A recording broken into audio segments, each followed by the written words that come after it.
nosotros nos referimos un poco a lo que significa azul, esto viene de un vocablo mapuche, que significa calbuliobú, que es justamente a orillas del arroyo.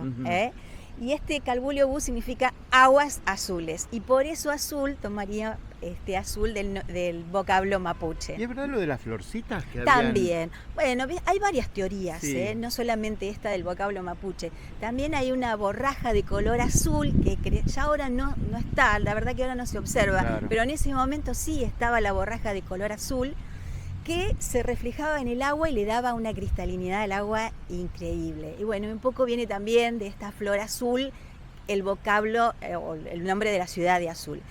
El 16 de diciembre de 1832, el coronel Pedro Burgos llega a nuestra ciudad. Llega acompañado por los primeros soldados, los primeros hombres. Viene un médico y viene un sacerdote también en ese primer contingente cuando llegan a Azul. ¿Dónde se instalan? Bueno, donde hoy tenemos la Municipalidad de Azul. Allí se comenzó la construcción del fuerte de San Serapio Mártir del Arroyo Azul. Así recibió el nombre de este fuerte.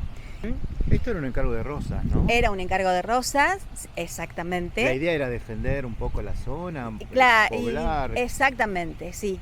Llegar a estos lugares un poco para ir avanzando hacia el desierto.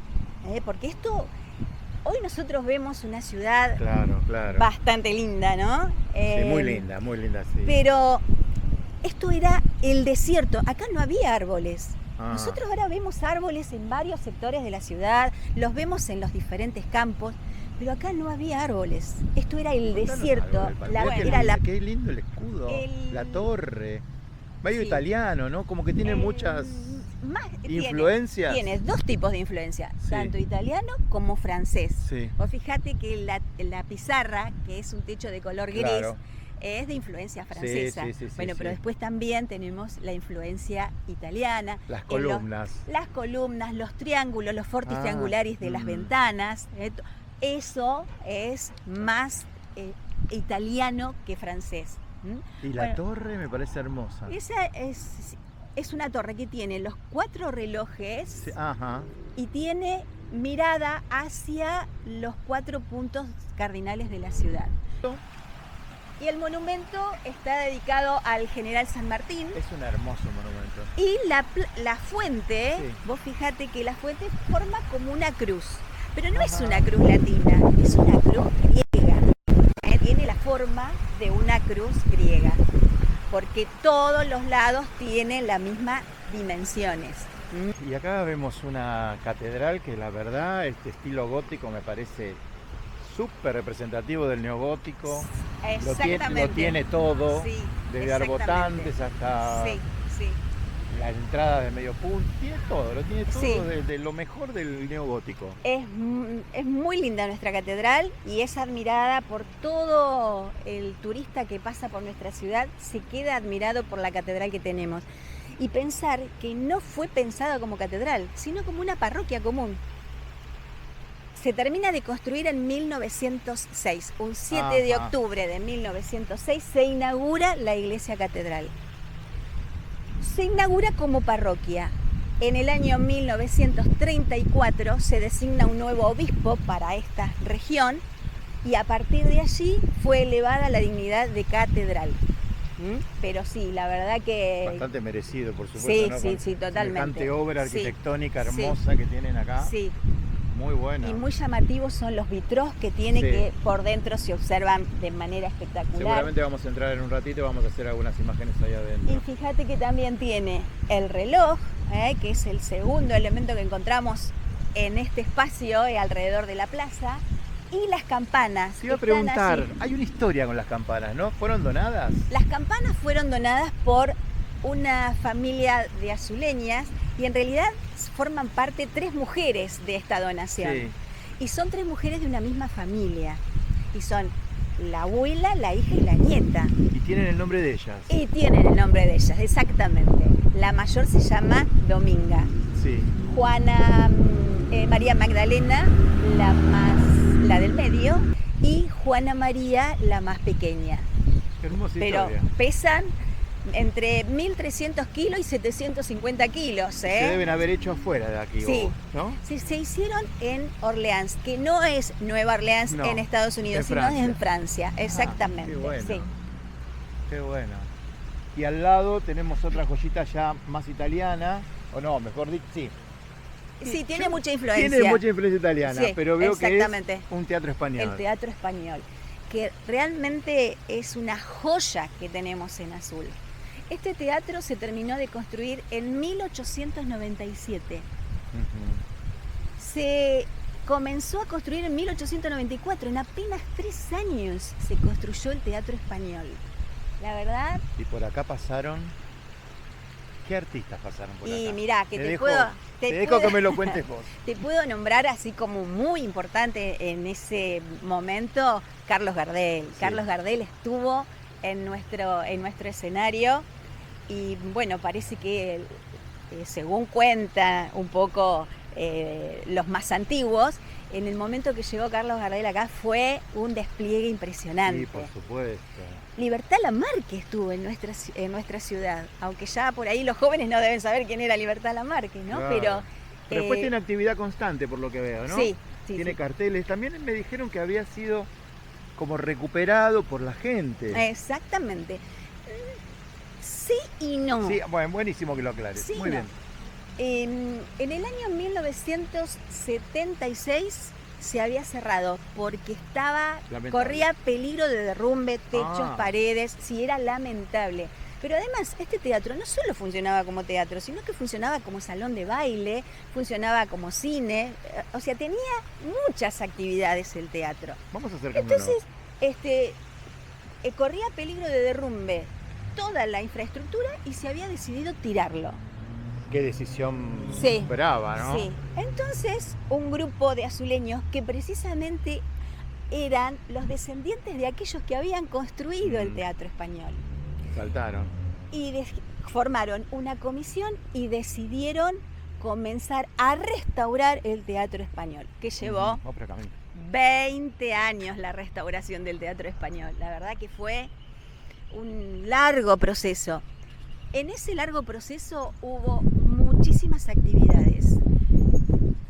Una cena de gala para 2.000 personas que le rindió económicamente muy bien al teatro. Rifas. Después, una vez que empezó a funcionar con lo poco que pudieron haber restaurado el teatro, comenzó a funcionar la sala nuevamente y desde allí se fueron generando actividades para poder recaudar dinero y seguir con la construcción o restauración del teatro español. Pero sí.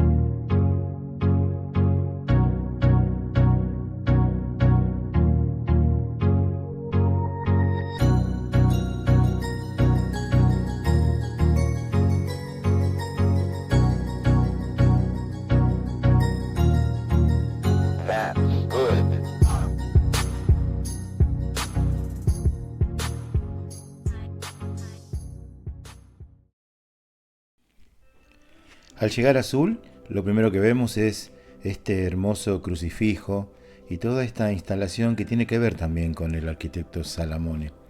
Lo que vemos ahí es la cruz con su Cristo facetado, que es otra de las obras de Santiago Cherico, que era el que le diseñaba todos estos Cristos a lo largo de toda la provincia de Buenos Aires. También podemos ver que a los costados están las estaciones del Vía Crucis, y lo que vemos aquí son las letras. Él era un gran diseñador de letras. A cada una de sus obras le ponía su impronta con un diseño de letras distinto a lo que se usaba en esos tiempos. Esta es la entrada de Azul y este es el recibimiento, como para que vayamos paladeando qué es lo que vamos a ver de este enorme arquitecto que se llama Francisco Salamone. Salamone es sin duda uno de los personajes más importantes que tiene la provincia de Buenos Aires en lo que tiene que ver con arquitectura, ingeniería. Esta obra increíble que vemos aquí, este portal en la ciudad de Azul, es una de las muestras cabal de lo que era su arte. Es tal vez la obra más importante que él tiene en la provincia de Buenos Aires. Hizo más de 60 obras en 73 municipios en apenas 4 años. Esto es sin duda una muestra de su mayor virtud.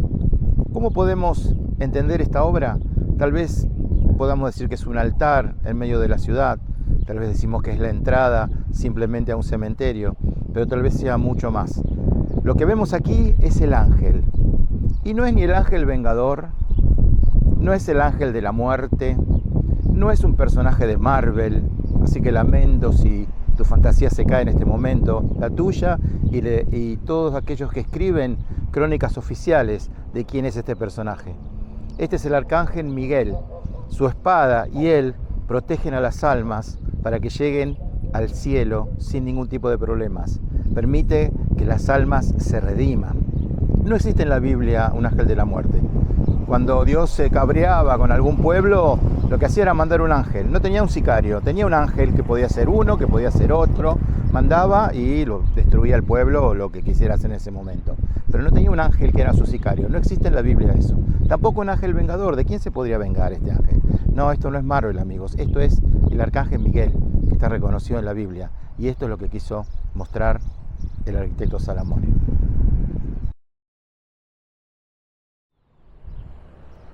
En los inicios de la ciudad había dos cementerios. Uno era el cementerio de pobres, que había sido donado por uno de la familia Escalada, que era el hermano de Remedios de Escalada. Había donado esas tierras para que los pobres tuvieran un lugar y los ricos tuvieran este lugar. Con el tiempo ese cementerio se unifica con este y todos pasan acá a este mismo lugar. Aquella zona, el cementerio viejo que estaba del otro lado del arroyo, se urbaniza. Cuando se urbaniza, al intentar construir y al mover cimientos y cavar, empiezan a aparecer huesos de cuerpos que no habían sido trasladados acá. Urgente se llama a los arqueólogos o sea, antropólogos forenses que vienen acá y tienen que determinar el origen de esos huesos. No eran huesos de la dictadura que sufrimos, sino que eran huesos de aquel antiguo cementerio de pobres que habían quedado olvidados en aquellos terrenos donados por el hermano de Remedios de Escalada de San Martín. El estilo de Salamone es a veces difícil de definir. Es futurismo, es art déco, es grandilocuencia total, siempre tratando de ser una imagen indeleble dentro de la pampa. Este ángel que ustedes están viendo, este ángel facetado que ustedes están viendo, dicen que según la luz del día se pueden expresar diferentes rostros. Es la obra de Santiago Cherico. Él era un escultor que trabajaba para Salamone haciendo este tipo de esculturas. Por supuesto, siempre a pedido de Salamone. Lo que pueden ver es lo que se llamaba piedra líquida, hormigón armado. Así se llamaba antes el hormigón armado con el que se construyó y que estaba en los inicios de su implementación, cuando Salamone empieza a trabajar con él. Hormigón armado, y estas piedras, o mejor dicho, estas letras, descansa en paz, en latín. Algunos creen que es de mármol, pero en realidad es una piedra caliza local que se llama mitrita y que no es una piedra para exteriores. Acá se equivocó. Es una piedra que es muy vulnerable a la intemperie y que exige cierto tratamiento y cierto cuidado. Tal vez dirán, y bueno, ¿por dónde se entra? No tiene una entrada principal. La entrada es por atrás del ángel. Y hacia allí vamos a conocer parte del cementerio de Azul y la parte de atrás de esta maravillosa obra del ingeniero Salamone.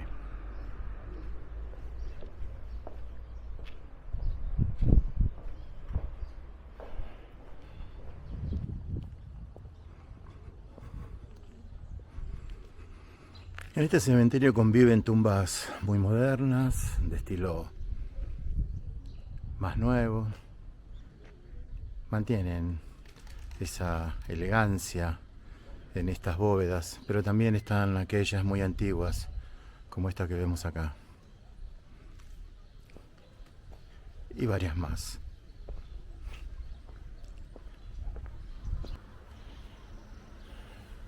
Me acaban de contar una historia, la historia de Aurorita Martínez, una niña que murió muy joven, ya hace muchos años, y que se le atribuyen muchos milagros. De todos modos, ustedes pueden ver la cantidad de placas que hay aquí en su tumba, agradeciendo a Aurorita Martínez por los milagros concedidos.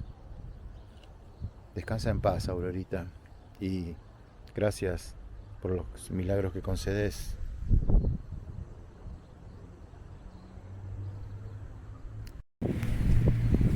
Quisimos entrar al centro de interpretación que hay aquí frente al cementerio de Azul, que interpreta la obra de Salomone, y nos dijeron que cerraban a las 6 de la tarde. Son las 5:15 y ya está cerrado. Así que lamentablemente no vamos a poder mostrar el centro de interpretación. Y bueno, lo dejamos para otra oportunidad.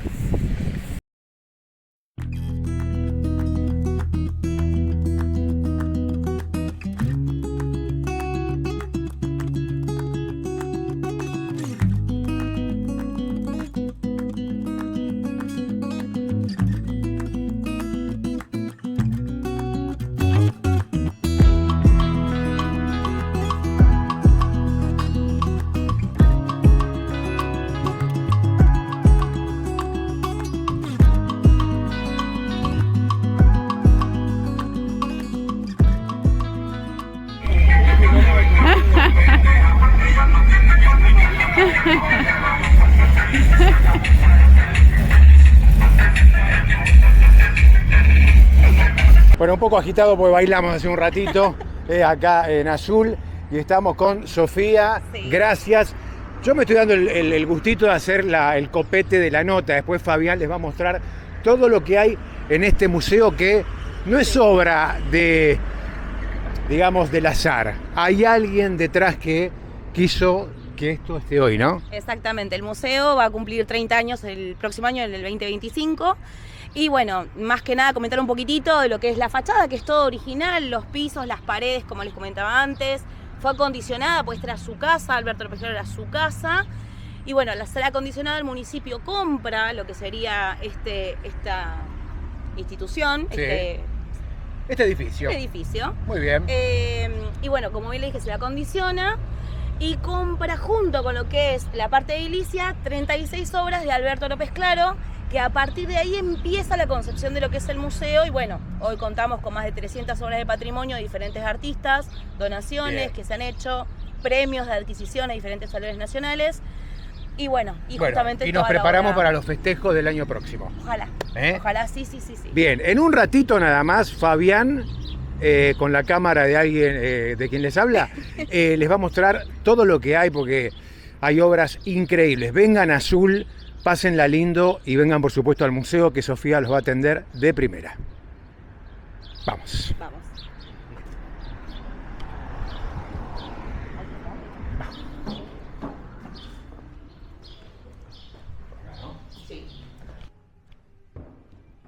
Hola Sofía, ¿cómo te va? ¿Cómo Hola estás? Fabián, ¿cómo estás? ¿Dónde estamos? Porque veo que es una casa hermosa, con unas muestras de arte muy interesante. Sí. Estamos en Azul. Sí. ¿Pero dónde estamos precisamente? Estamos en el Museo de Arte López Claro. Sí, es una casa municipal de arte. Es la única casa, museo de arte de la ciudad. En honor justamente a Alberto López Claro, que fue un pintor considerado el primer surrealista de Argentina. Por así decir. Él falleció en el año 1952. Acá en la ciudad de Azul, en esta misma casa. ¿Y esta era su vivienda? Esta era su casa, exactamente. Y por lo que veo tiene cosas como originales de la época, ¿no? Todo lo que sean las paredes, el piso de la entrada del pasillo, los suelos, absolutamente todo. Sí, obviamente fue acondicionada cuando se convirtió en museo, claro. Pero bueno, la idea es mantener un poco vivo lo que es justamente la esencia de donde él vivió. Contame algo de él. ¿Qué obra te gustaría contarme, por ejemplo? En realidad toda la obra de Alberto López Claro es maravillosa. Lamentablemente no tuvo la difusión en su momento por cuestiones, de la vida así, de un poco también la introspección del mismo artista, pero bueno, es para contar años de su trayectoria. Y de esta, por ejemplo, que nos parece tan importante. Sí, es imponente, la mayoría de las obras de Alberto López Claro. Alberto López Claro nació en el año 1882, estamos hablando del otro siglo inclusive, del cual él va a estudiar a Buenos Aires, pero a veces por cuestiones económicas no pudo finalizar sus estudios y tuvo que volver. Sí. ¿Es de 1882, me decís? Sí. ¿Por qué su obra es tan moderna? Parece tan Porque fue un visionario, es así. En su primera etapa, él es un maestro de lo que es el dibujo, comienza a retratar lo que sería justamente la etapa costumbrista que nosotros llamamos. Entiendo. Que relata justamente la pampa, lo gauchesco, lo autóctono, lo que hoy llamamos, por ejemplo, lo que sería al originario. En su momento fue indio, como se lo llamaba en ese momento. Yo lo que noto acá es un realismo importante. Exactamente. Esa es su primera etapa. Algo completamente realista. Aparte, bueno, lo que él trabajaba era justamente óleo, lo que se conseguía en aquella época.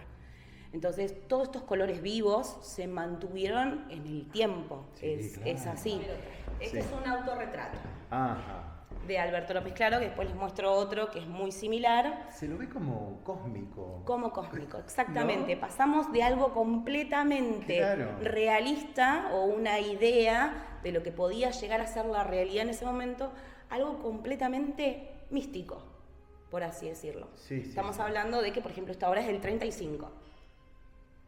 Sí, me imagino que no debe haber sido fácil imponer esta obra en esos años, ¿no? Exactamente.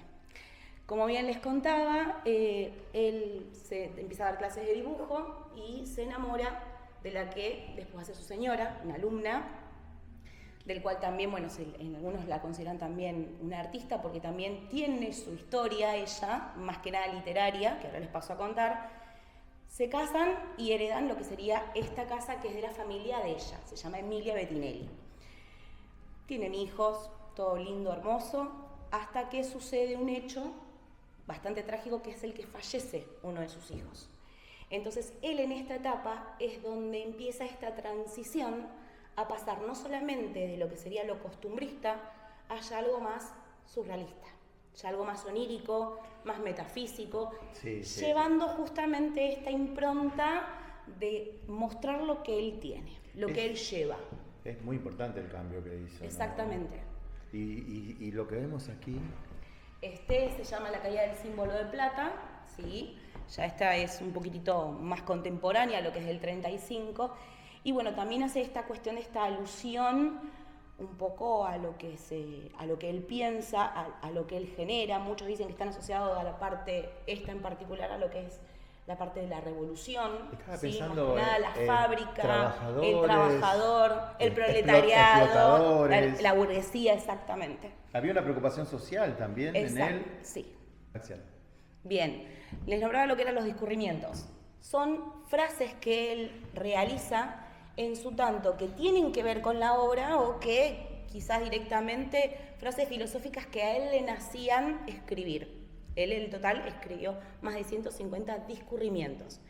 En esta ocasión en particular tenemos esta es la obra del 47, que dice: solo una cosa importa, muriendo, que es cosa importante, la muerte no tiene importancia.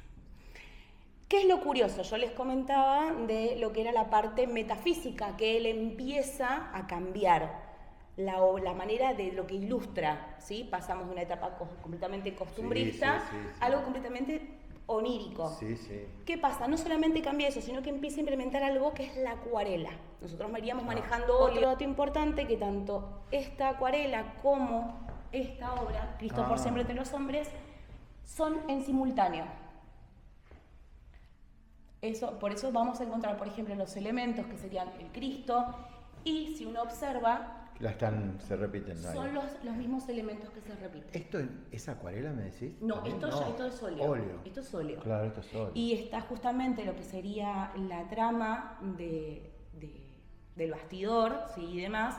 Es una especie de tela que se usaba antes para los famosos cortinas o sillones, del cual, bueno, él adopta para realizar lo que sería... A mí me impresiona el manejo de los colores que tiene, ¿no? Porque de pronto vuelve muy luminoso toda esta parte y la oscuridad está ahí abajo. Exactamente. Que es precisamente lo que nos quiere contar seguramente. Exacto. Vemos cadenas, vemos criaturas monstruosas y vemos una salida junto con la luz. Exactamente.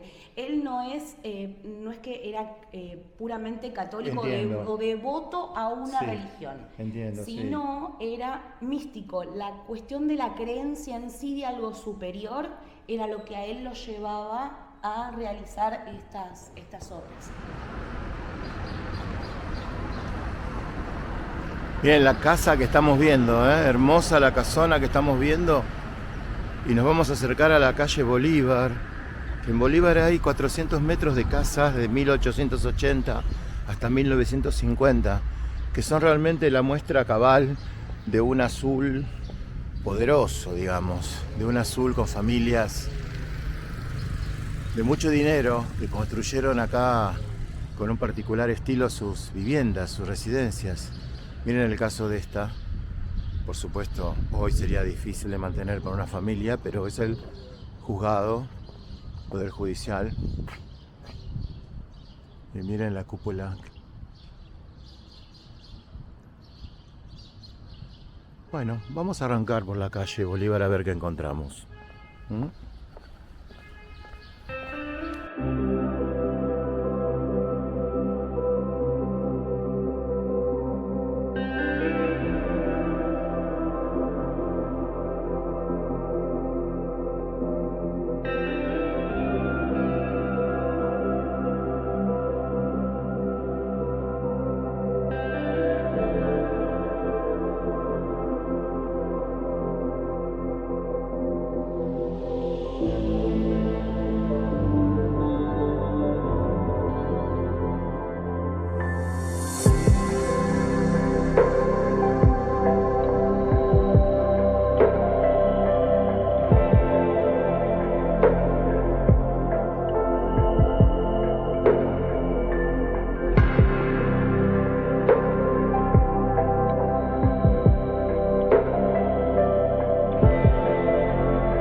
Y acá estamos, salimos a recorrer la noche acá en Azul, estamos viendo las vidrieras.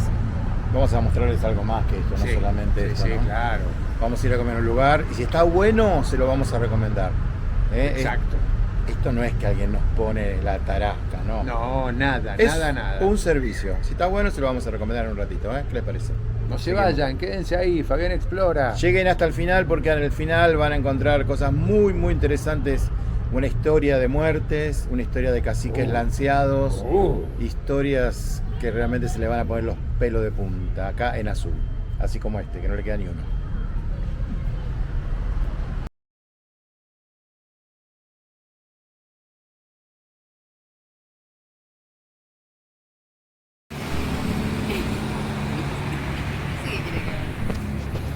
Hola chicos. Perdón, Hola. sí, ¿qué pasa? Salimos de cenar de este lugar que queda en qué calle. Arenales y Mitre, el bodegón. Acá estamos, el restaurante. Hemos comido muy bien. Excelente. Muy bien. 29.000 pesos los tres. Sí. Botella grande de Aquarius de pera, una botella chica de Coca-Cola, una porción de rabas, una porción de matambre con rusa, una empanada frita, trucha. Trucha, la pimienta. Trucha con alcaparras Milanesa. y papas.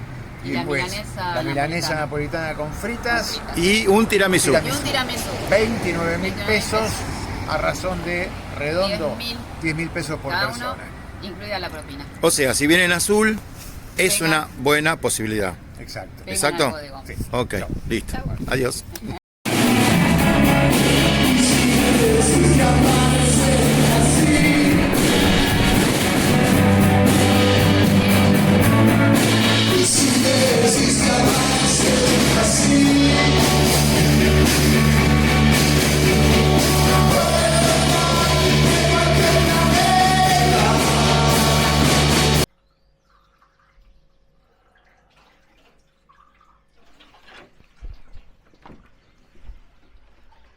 Uy, qué día tenemos hoy. Segundo día en Azul, en esta hermosa ciudad.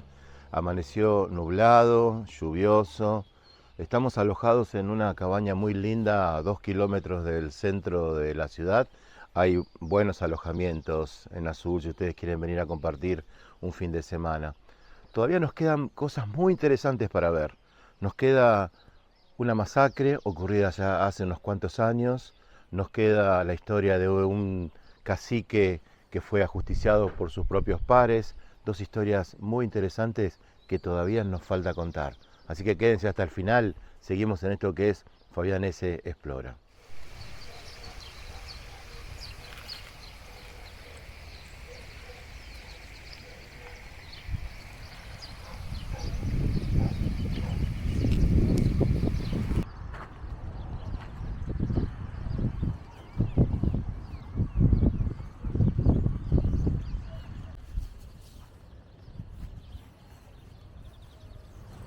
Mientras vamos hacia la imagen de Dulcinea, les cuento que el artífice de esta colección, porque les explico que en Azul hay una colección de ediciones de El Quijote enorme, como casi, no sé, 5.000 títulos, que se encuentran en la casa del señor Ronco, Bartolomé Ronco, un abogado que se instaló en Azul cuando se enamora de una azuleña y viene aquí y en su casa arma lo que se llamó la Biblioteca Popular de Azul. Luego de eso, cuando él muere, su mujer pone toda esa colección a disposición. Hay casi 500 ediciones. Sí, ese es el número. 500 ediciones del Quijote de todo el mundo están atesoradas en esa biblioteca, que funciona como museo y que recibe muchísimas visitas. Por eso de la trascendencia del Quijote aquí en Azul. Y estas obras de Regazzoni. Sigamos entonces.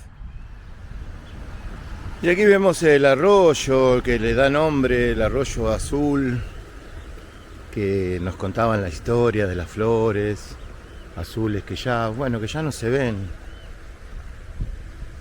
Y este arroyo nos recibe con Mafalda, que está acá esperando que la saludemos, y se convierte en un paseo, un hermoso paseo costero.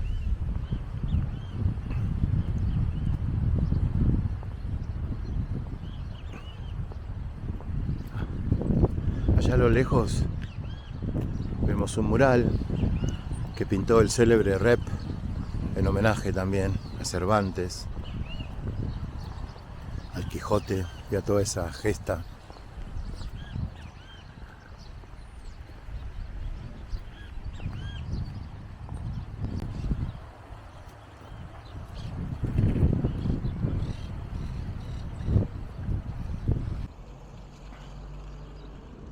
Estamos en la Costanera, un lugar realmente muy lindo para venir a recorrer. El verano seguramente acá debe ser genial.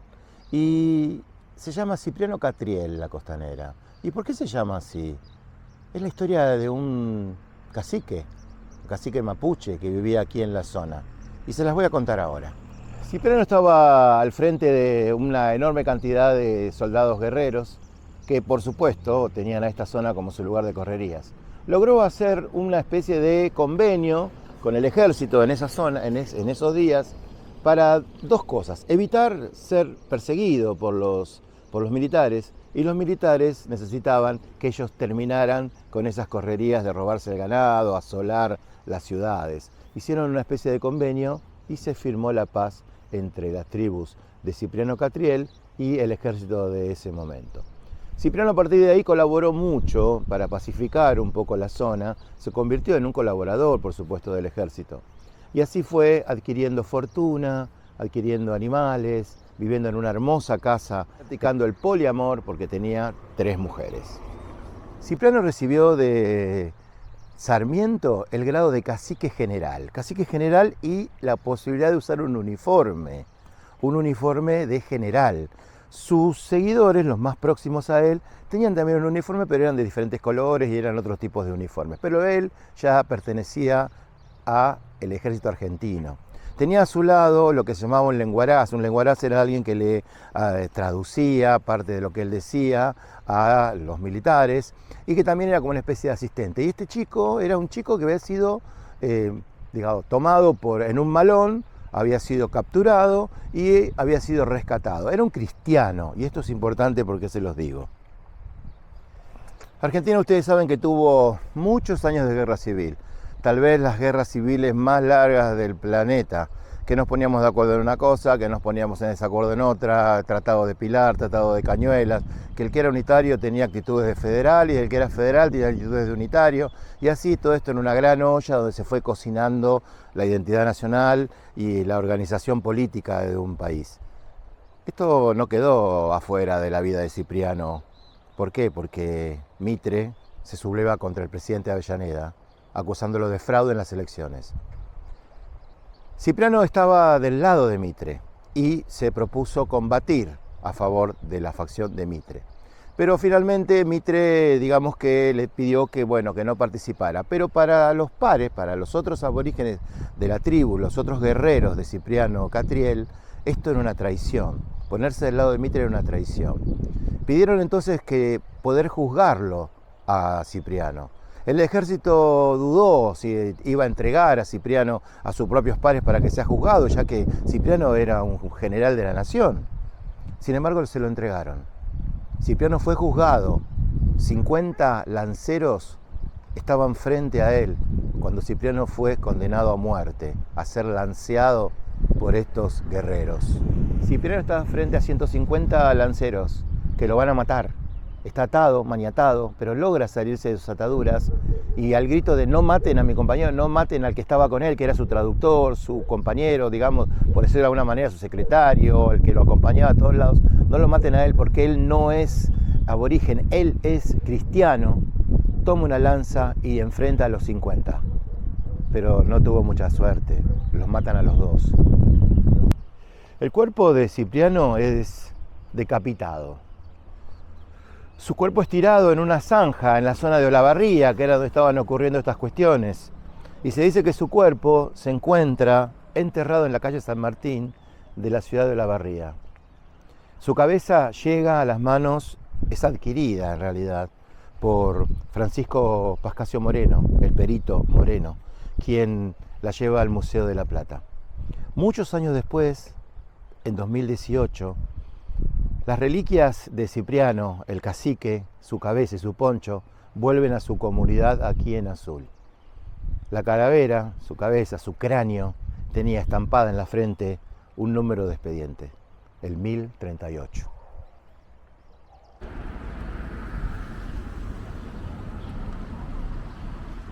Estamos frente al parque municipal que se llama Domingo Faustino Sarmiento. Y estas obras que ven adelante, estas torres tan geométricas, tan rectas, también son obras del arquitecto Francisco Salamone. Y este parque es un parque de unas 22 hectáreas que vamos a entrar a conocerlo. Bueno, así ingresamos. Miren qué ancha la entrada. Lo pintoresco de este parque es sin duda que es un parque muy antiguo, se llamaba Plaza de las Carretas antes, donde las carretas aparcaban acá en este lugar. Hoy tiene 22 hectáreas, más de 3.000 especies arbóreas. Ostenta el nombre de Domingo Faustino Sarmiento, aunque en realidad Sarmiento nunca se llamó Domingo, no figura así en sus partidas de nacimiento. Es un nombre que le agregaron después y que él adoptó, se llamaba Faustino Valentín Sarmiento. Lo de Domingo vino mucho después. Y como ustedes imaginarán, este es un parque donde la gente viene a andar en bicicleta.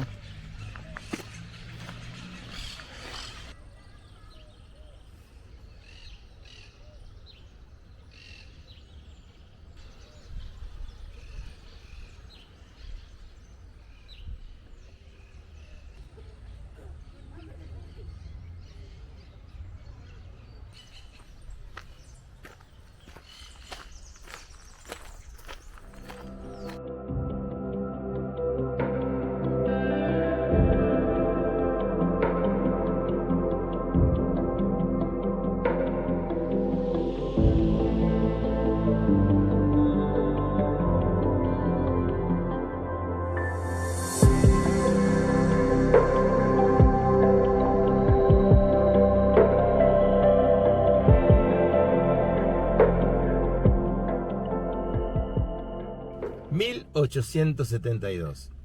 Y en el seno de una familia irlandesa, los Banks, nacía Mateo Banks.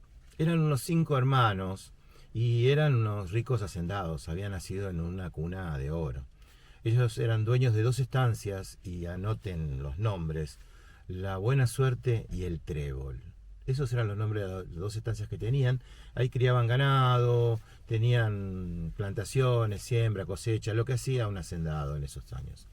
Mateo era una persona muy influyente dentro de la sociedad aquí en Azul, un bon vivant. Era un tipo que le gustaba vivir bien, que solía ir a misa y tenía mucha participación en las procesiones. Era el representante de la firma Studebaker de camionetas que estaban aquí. También era el vicecónsul de Gran Bretaña, un tipo amable que jugaba al tenis, un tipo que caía bien en todos lados, un muchacho encantador. Pero realmente era un muchacho encantador.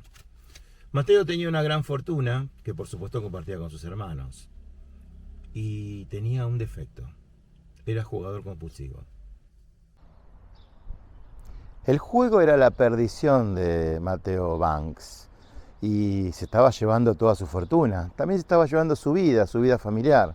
Él estaba casado con una señora de apellido Gainza, que era de muy buena posición económica, pero el juego lo estaba quebrando. Entonces decide tener algunas actitudes que, por supuesto, no le salieron bien. Primero trata de falsificar la firma de su hermano Dionisio en una venta de animales, de ganado, a su favor, por supuesto. Cuando se va a recrear esta firma, se dan cuenta que la firma era falsa. La primera maniobra de Mateo para hacerse de algún dinero había fracasado.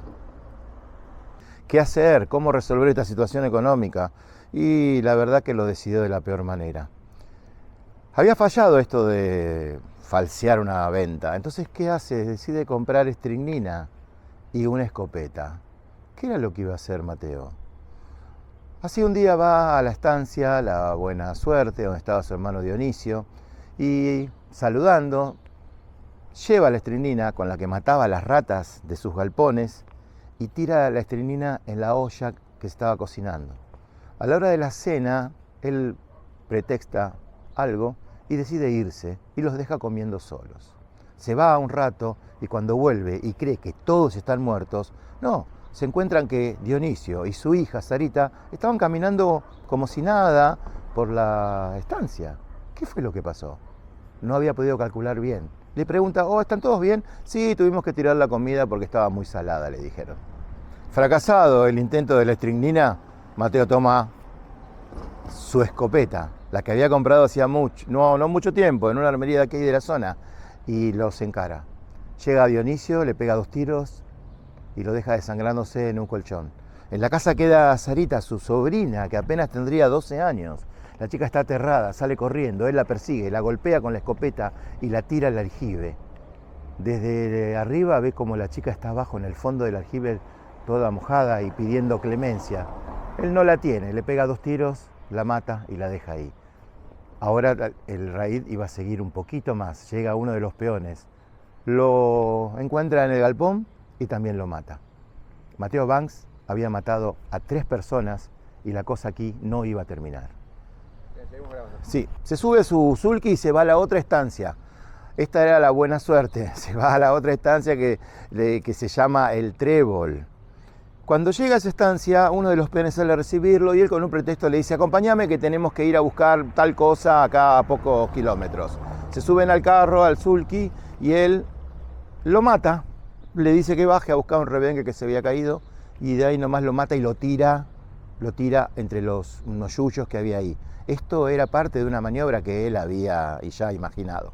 Vuelve al trébol, sale su hermana, no le da tiempo, caminan unos pasos, le pega también un tiro, sigue entrando a la casa, se encuentra con su cuñada, a la que también mata, a la que también asesina. Pero esto no era todo. Tenía un hermano. Su hermano estaba muy enfermo en su cama, le pega un tiro en el cuello, también lo mata. Y queda alguien más queda. Quedaba una más en esa casa, aterrada, arrodillada, con las manos pidiendo que no la maten, y era Cecilia, su otra sobrina, no le tiene piedad y también la mata. Cuando Mateo cree que todo ha terminado y que toda su familia está muerta, 8 personas, encuentra que en el fondo de la casa hay 2 niños, entre 4 y 10 años, hijos de peones. Los encuentra aterrados.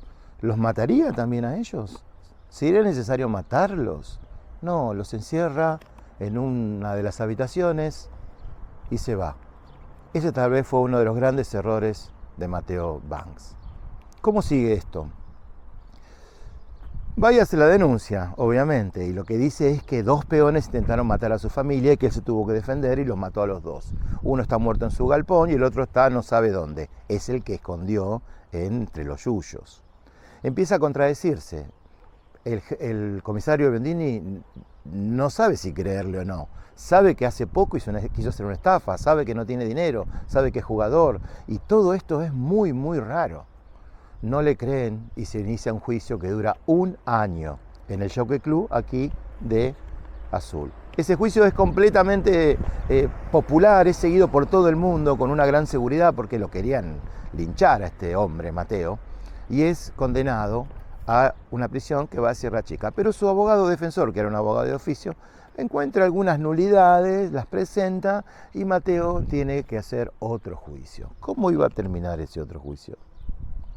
¿Es Mateo un asesino serial o es un asesino múltiple? Mateo no asesinaba con las mismas características en un cierto periodo de tiempo. No, Mateo mató a toda su familia. Era un asesino múltiple como actualmente pueden recordar a Robledo Puch, que mataba a quien se le ponía enfrente, estuviera siendo una amenaza, no. En este caso no había amenaza posible y Mateo los mató. Es un asesino múltiple, que es juzgado por segunda vez. Y ahí el error de Mateo que hizo en la estancia el trébol sale a la luz, porque uno de los niños que él perdonó la vida acusa y dice: Mateo es el asesino. Mateo es condenado y es llevado a la cárcel del fin del mundo en Ushuaia, se vuelve místico, conoce presos famosos como el Petiso Orejudo y cumple una condena de 25 años. Mateo sale en libertad, no puede volver a Azul, nadie lo recibiría, y se va a vivir al barrio de Flores, en Capital, a una pensión, en la calle Ramón Falcón. El tipo, el mismo día de la mudanza, agotado ya de haber movido sus propios muebles, sus pocos muebles, entra a la ducha, pone un pie en la bañera, el tipo resbala y se muere. Matteo Banks muere a los 77 años. Y así es la historia del primer asesino múltiple de la historia policial de nuestro país, aquí en Azul. Y esta casa que vamos a ver ahora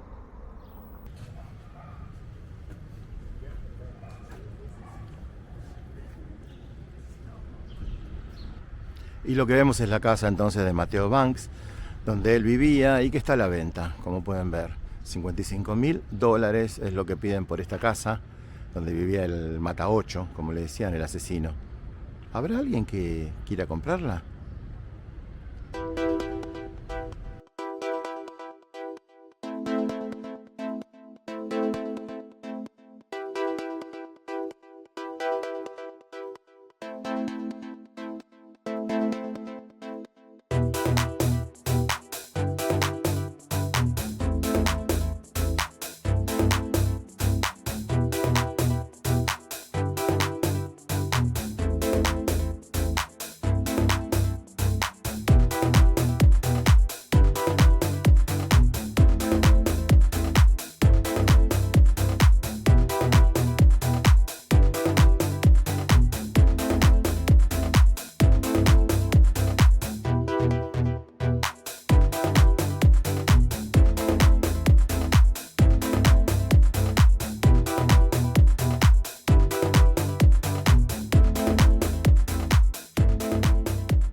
Llegamos al final de esto que es un Fabianes Explora Más, esta vez desde Azul.